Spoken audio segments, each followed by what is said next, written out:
Hello there, this is Douglas Rumbaugh, and in this quick little video I want to talk briefly about how we can exploit parallelism and concurrency in our bash scripts. So this is something that comes up quite a lot in certain contexts. So particularly if, say, you're writing a script where what you want to do is run some process a whole bunch of times and then aggregate results from it. And if each individual run of that process is independent from one another, then you can actually speed the process up quite a bit by running them at the same time rather than one after the other. And Bash makes this very easy, so I just want to introduce how to do that.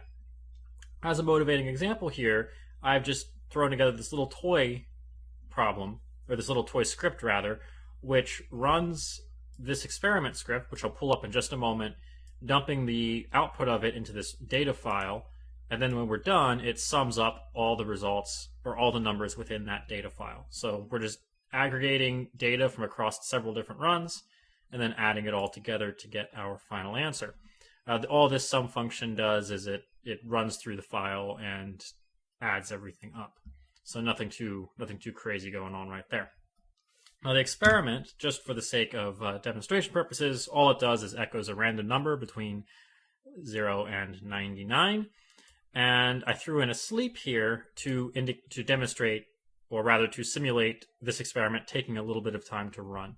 So just to give you an idea of how this works, if I take the sleep statement out like that, and we go ahead and run the simulation script, you'll see it spits out a number, and that number is the sum of the data within this results file, which are these random numbers that we generated.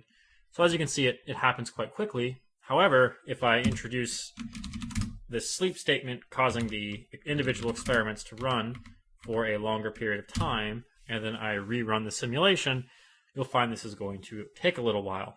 In fact, it's going to take roughly 25 seconds because, as we can see over here, I am running the experiment 5 times in a loop.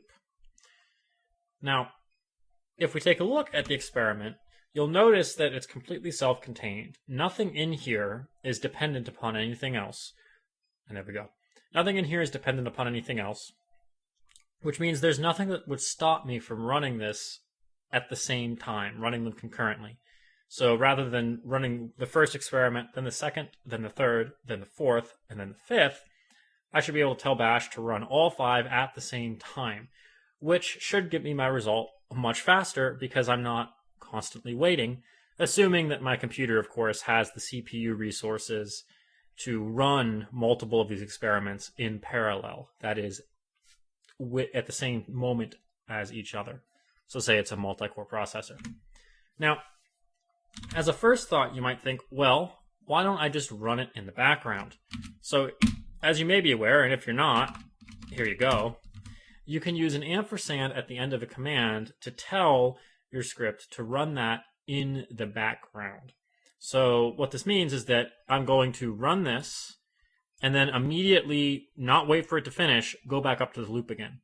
So what this is going to do is the loop's going to tick, kick this thing off, come back up, tick, kick this thing off, come back up, and so on 5 times. It's going to spin out all 5 of these things at the same time. However, if all we do is stick an ampersand there, what you'll notice is that I get 0 every time. Now, why is that? Well, the reason why we're not getting the right answer anymore is because we need to implement a little bit of synchronization. So what this script is doing is it kicks this experiment off 5 times and then immediately goes down to sum the results.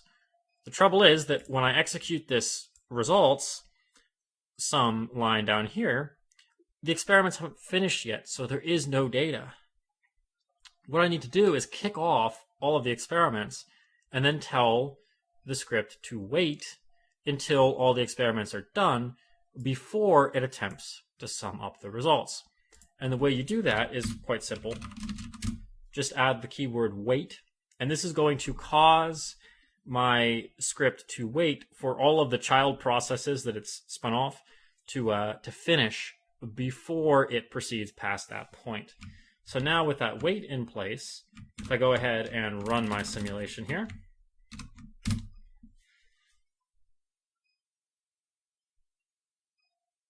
you'll see we got the result, and it happened much faster than it would have if we were not doing this concurrently. Bash and most other POSIX shell environments like this make it very easy to tell the shell to do things at the same time, to do them concurrently.